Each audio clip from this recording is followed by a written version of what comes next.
but evil lurks in the hearts of men. The shadow knows.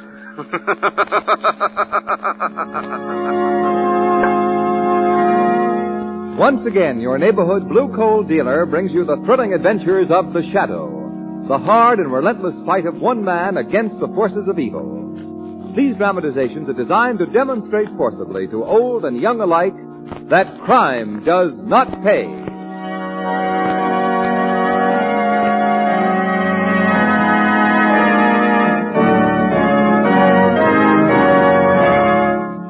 Friends, here's a very important way that you can help the war effort. You know, it's coal that keeps our war plants humming. Coal that keeps our trains moving. Coal that heats our soldiers in army camps. Yes, coal that supplies vital power and heat to countless wartime activities. So you can make an invaluable contribution to the war effort this winter by cutting your coal consumption to the absolute minimum. Start your personal coal conservation program this simple way. Hold your fire. Don't let the first chilly snap send you down to the furnace. Use the fireplace. Wear warmer clothing. Wait 2 or 3 weeks later than usual before starting your furnace. The coal you save now will help the home front and the war front, and it will help you keep warmer in the really bitter months to come.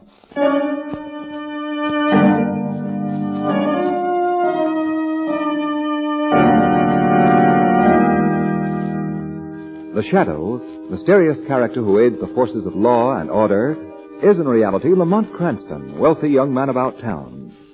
Several years ago in the Orient, Cranston learned a strange and mysterious secret, the hypnotic power to cloud men's minds so that they cannot see him. Cranston's friend and companion, the lovely Margo Lane, is the only person who knows to whom the voice of the invisible shadow belongs. Today's drama, The Gibbering Things.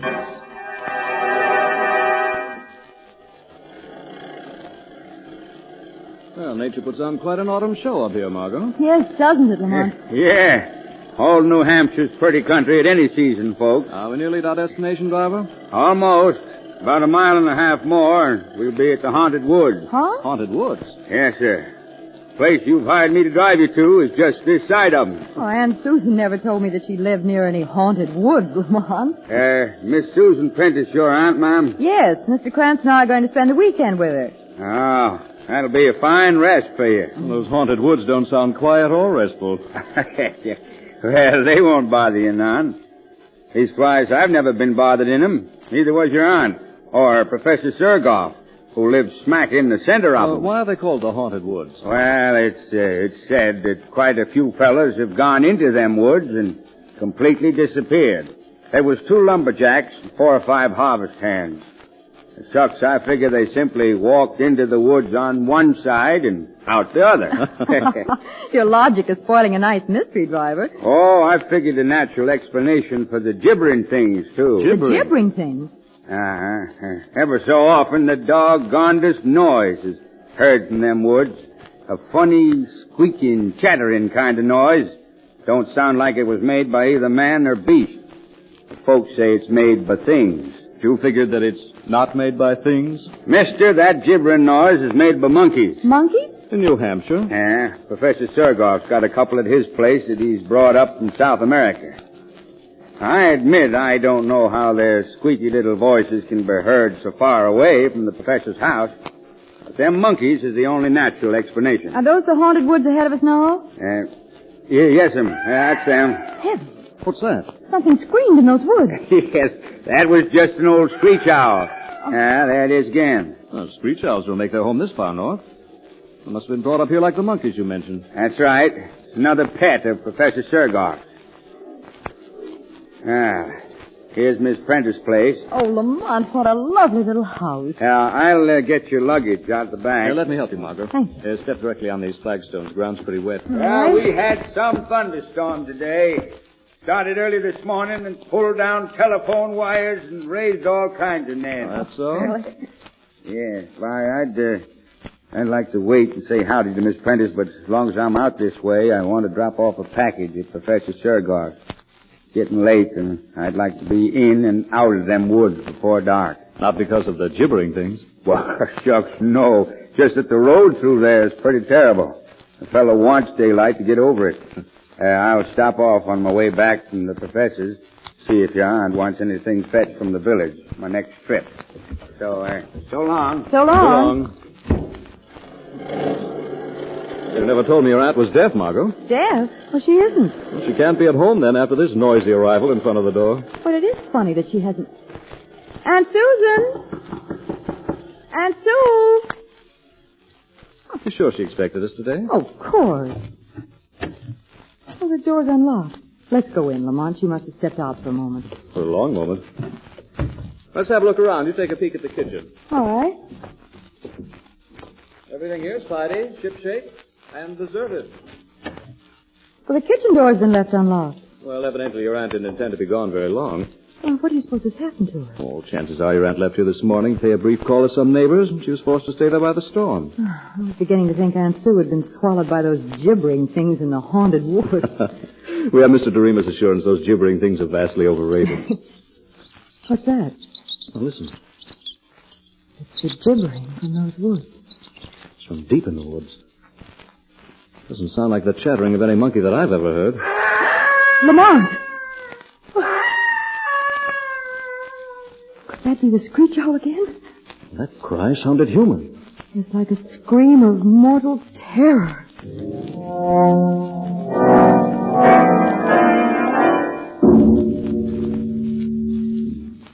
Lamont, we've been waiting almost half an hour now for Aunt Sue. She'd be here by this time if she were all right. Phone's still dead. The cab driver hasn't come back yet, and it's nearly dark. Let's go outside again and watch for him. All right. He said he wanted to be out of those woods before dark. Come on, that gibbering again. It's much closer than before. Seems to come from just the edge of those woods. And the professor who keeps monkeys lives nearly a mile from here. It's growing fainter now. Traveling away. Margo, look here. What? In the earth of this flower bed. Tiny footprints. Why, they've been made by a barefoot child, a baby. Since the rain. How did the baby get out here? These prints were made since I was looking around this garden only a few minutes ago. And their sole resemblance to a baby's is their size. Look closer. No child could walk upright on feet that left these impressions. They're deformed. Yes, I see now. So whatever made the footprints didn't walk upright very far. Here it dropped on all fours. Those are prints of little hands. But only 2 fingers are outlined. And what horrible thumbs. These tracks were left by some animal. But what kind of an animal? I never saw a spoor like this before. Oh, neither have I. Look, they disappear here in the grass. Margo, someone's coming out of the woods. A man? What's he got on his head? It's getting so dark I can hardly see. I think it's a helmet of some sort. He's carrying a net. A net? It looks like it. Seems to be hunting for something. Hello there. Hello. Who are you? We're about to ask the same question. My name is Sigoff. Alexander Sigoff. Lamont, he may know. I'm Margo Lane, Miss Prentice's niece, Professor. Miss Prentice's niece? Yes, and this is Mr. Cranston. We just arrived to spend a few days with Aunt Susan, and she's not here. I have not seen Miss Prentice for several days. Was she expecting you and Mr. Cranston? Yes, she was. Professor, if I'm not too inquisitive, what do you hunt with a net at this time of night? I keep a small zoological collection, Mr. Cranston, and one of my little animals escaped this afternoon, and I was searching for it with my net. A dangerous animal? I see you're wearing heavy gloves. It was a small ape with sharp little teeth that can, what you call, nip very painfully.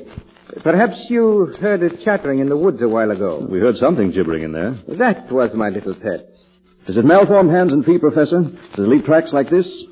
You did not see it leave those tracks? No, we found them by accident a few minutes ago. The creature I'm searching for is not a perfect specimen. These tracks are fresh, which means that it is close by, and I'm most anxious to recapture it, so if you will please excuse me. Good night. Good night. Good night. Well, at least we've learned what's behind those footprints and that gibbering.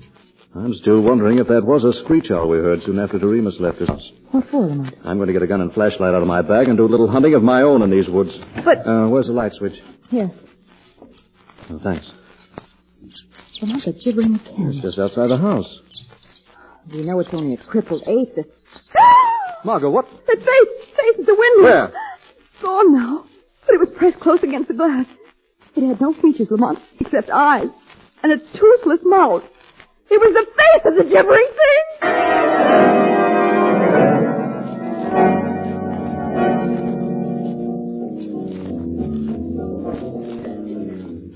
Lamont, turn your flashlight on those trees as well as on the road. That gibbering thing may be in these woods. As I'm watching, Margot. There's only one set of tire tracks in this road, so Doremus traveled it only one way. You sure, Margot, that the face of the window had no features? It was just pink, bald flesh with tiny pig-like eyes and grinning, toothless gums. What could it have been? If you weren't having a nightmare, I don't know. Good Lord, look there. Doremus's cab turned on its side. Come on. There's Doremus. Oh! He'd been thrown from his cab against that rock. His head's all crushed.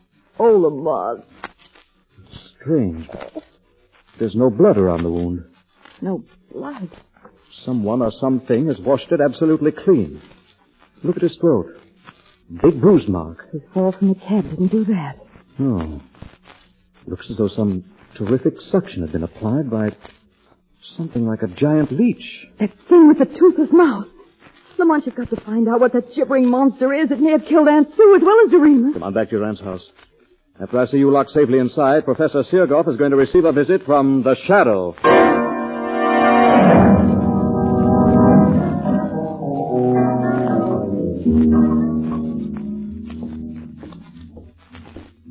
Why are you so worried, Professor? What? Who is speaking to me? I cannot see anyone. I'm the Shadow. The Shadow? An invisible man? A little secret I learned in the Orient. What do you want here? I shall ask the questions. First, did you find the small ape you were hunting for? You know that I was hunting... The Shadow overheard your conversation with a Miss Lane and a Mr. Cranston a while ago. Did you find the ape? Yes. What did you do with it? I visited the cages where you keep your pets and found no crippled monkey there. I was forced to shoot the animal. I buried it in the woods. After it had gorged itself on the blood of Doremus? Doremus? You didn't know he was lying dead in the woods? No, I swear I did not, Shadow. I had nothing to do with it. But you know what killed him? No. Don't lie. You also know the reason for Susan Prentice's disappearance. I do not. Her absence will cause an intensive search. She will not be found here. This is a small house. Nothing could be concealed in it. Search it yourself. Luck has been with you so far, Professor. If telephone service hadn't been disrupted by the storm, the authorities would already have been notified and the search begun. The luck of criminals is never good for long. Your time is running out. The police will find the body of Doremus, and they'll be told about a squealing monster with a horrible toothless mouth. What? The gibbering thing has been seen tonight. Now you must think and act fast, Professor. You must think and act faster than the Shadow.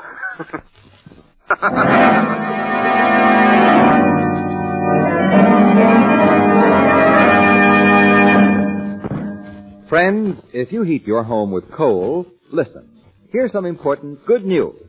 Your friendly neighborhood blue coal dealer is happy to announce that he already has available, on a first-come, first-served basis, a small supply of automatic heat regulators to aid in the urgent coal conservation program. Now listen to what an automatic heat regulator does. It takes full charge of your furnace operation, giving you a constant, even temperature day and night. It eliminates those wide swings in temperature when it's always too hot or too cold.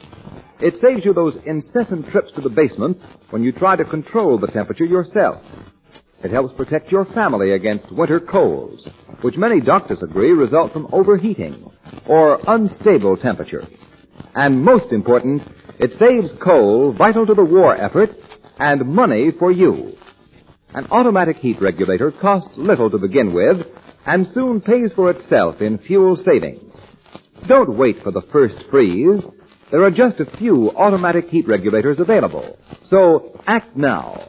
Call your friendly blue coal dealer and place your order tomorrow. And now, back to the Shadow.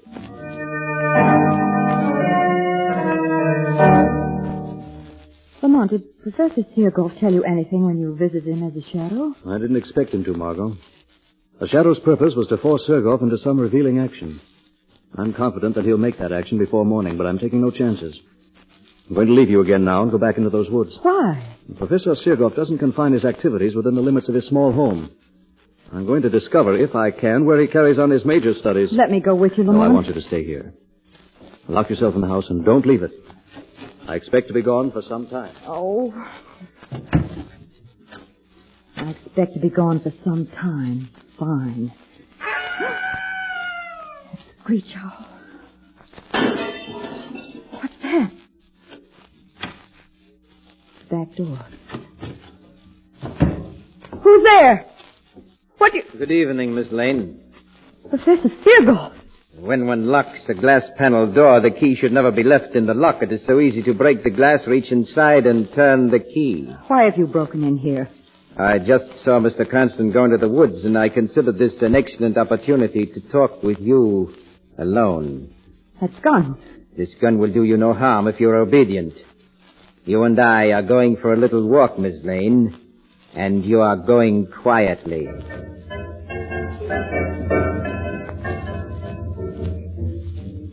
Where are you taking me through these woods? You'll soon learn. Here's our stopping place. There's nothing here but trees and that big rock. Yes, watch that rock.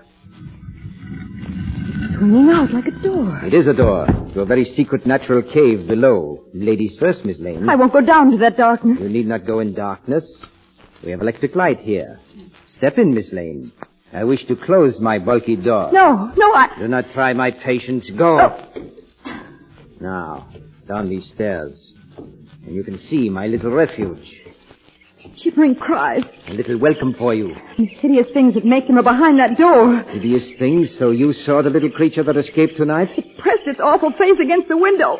Don't make me look at it again. You won't see anything to frighten you when I open the door. There's nothing in this chamber except those steel cabinets around the walls, that iron water pipe above, and this heavy rope that dangles from the pipe. You will find the rope of special interest. I call your attention to the snap hook on its loose end. No, let me go. As soon as I lock these handcuffs on your wrists behind your back like this, and hook the rope to your cuffs like this. Now, I let you go. Nicely tethered. What are you going to do to me here? I shall satisfy your curiosity about the gibbering things. You have seen but one. I have many such children. Children? Yes. I am their father, their creator. I am their God. I have discovered the secret of life. Of life? I have evolved a complex life form from the single cell. Nature required 1 billion years to do what I have done in 10. I am greater than nature. You're a madman. Am I? You shall see. The steel cabinets you see around these walls are really insulated soundproof covers for my children's cages. This lever opens the apparent cabinets. Watch. Before you saw the handsomest of my little beauties. Now you can look at them again and 30 of his brothers. Hear them squeal their greetings to you. No, let me out of here. Do not be afraid. Their cages are strong. They cannot get at you now. Please, they're so horrible. Well, I admit that I have not as yet achieved perfection in their appearance, but I progress. Now, here is my first experiment. It resembles a shapeless sponge, but it's alive. It moves and breathes. Oh, please. And here is a little creature that lacks arms and legs. See it bounce its way about? Its brother in the next cage has twice the usual number of limbs. This one has 8 hands. That one has no eyes nor ears. And there's one with no head. And here's one without a body. Stop it. But they're all alive, Miss Lane. All can move and fast. All have mouths and appetites, Miss Lane. For human blood. Their only diet. Human blood? Yes, I keep human cows, Miss Lane, and you ought to become a human cow and feed my children. Oh, no. That is why you're tethered here. This chamber is their dining room. I shall pull a lever that opens their cages as I go out this door to safety. They're very greedy, but I will not let them drink too much of your blood, Miss Lane, for now you're a cow and valuable to me. I leave you now to pull the lever. Ah!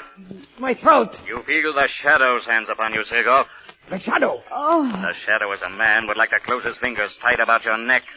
As a respecter of the law, he'll let you live. Oh, Shadow. Unlock your handcuffs, Sigoff. Don't touch me again, I will. Be quick. There. Oh, I'm free. I'm free and I can leave this room. Go where I won't see and hear those awful things. Yes, go. And I'll go with you out that door. Sigoff! The door is locked and closed upon you, Shadow. The lever that opens my children's cages is on this side of the door, and I release them now. No!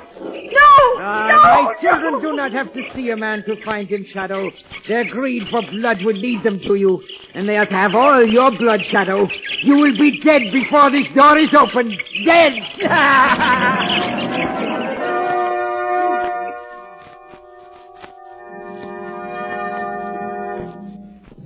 It is now half an hour since that door was closed upon our former friend, the Shadow.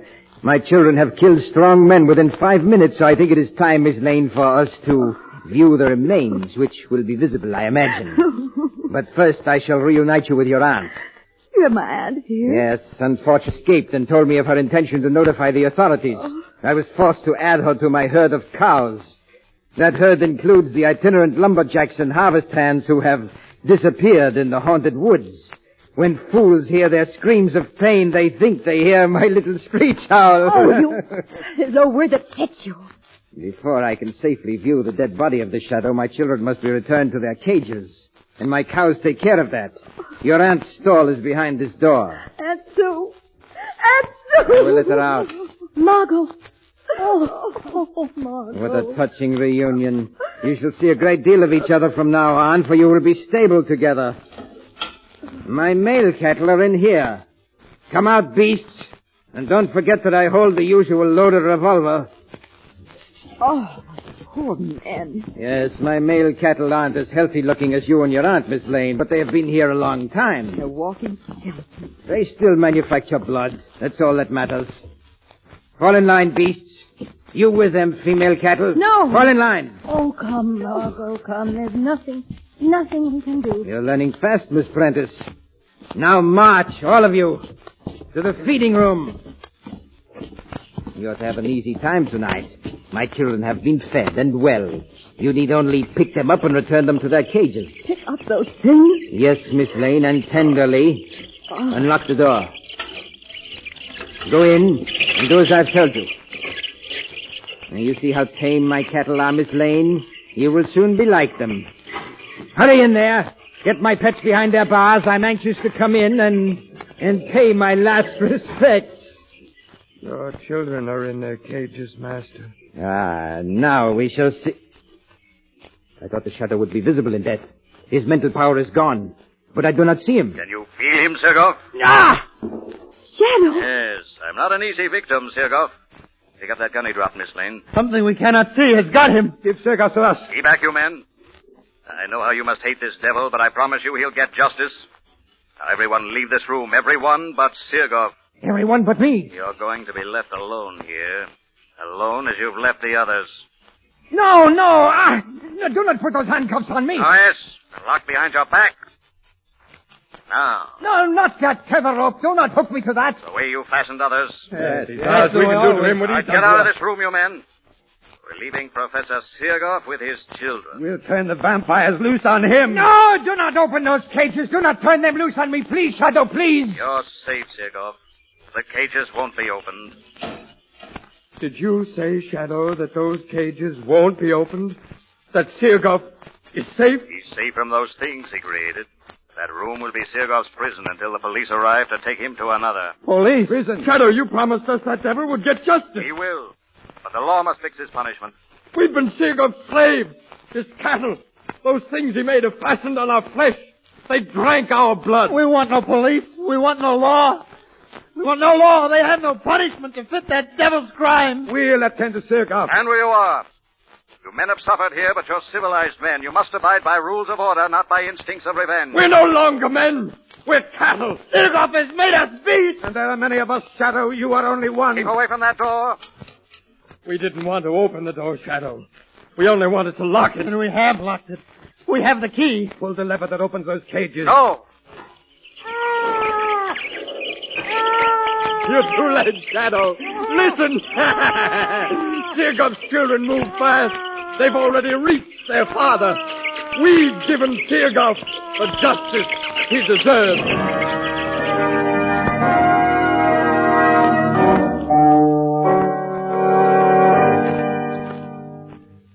Well, Margo, Sigoff's cattle were too many and too quick. But Sigoff won't put the state to any expense. Your aunt's safe in her home again.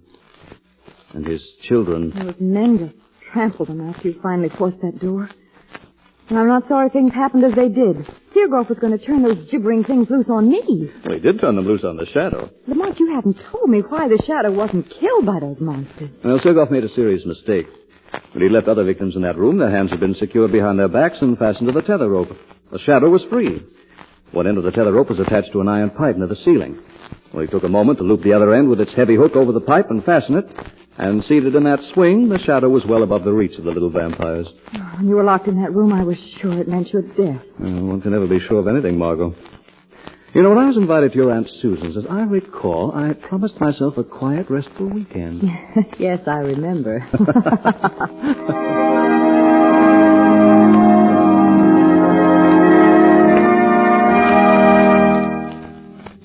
Now let me introduce Blue Coal's distinguished heating expert, John Barclay. Thank you, Ken Roberts, and good evening, friends. I'm glad to be back with you again. And this year, with fuel so vitally needed for the war effort, I hope to bring you special information that will help you to heat your home more efficiently and economically. Thousands of tons of coal can be conserved if everyone will give special thought to the efficient operation of their furnace. Operating a heating plant efficiently is easy. And if you will follow a few simple suggestions, you can not only save considerable fuel, but your home will be healthfully heated as well. A clean furnace is number one on the list of important things that will result in conserving fuel. So put your heating plant in good working order. It's easy to clean a furnace. For tools, all you need to do a good job is an inexpensive wire brush and a scraper. You can get these at any hardware store. Buy a small can of asbestos furnace cement. Have all soot and fly ash. Use the asbestos cement to seal up leaks around the smoke pipe where it enters into the chimney. Make sure that the dampers are in good working order and that all furnace doors fit tightly. Remember, a clean furnace conserves coal, gives you more heat for the fuel you burn, and will keep your family warm and healthful all winter long. I thank you.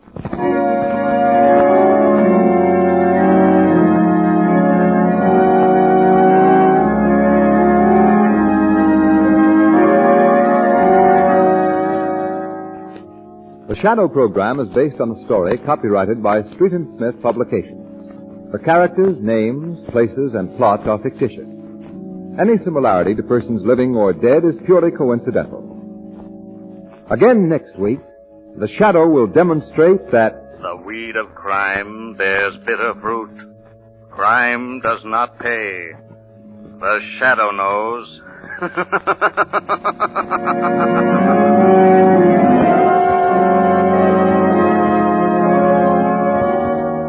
Next week, same time, same station, your friendly Blue Coal dealer brings you another strange and thrilling adventure in the Shadow's daring battle against the forces of evil.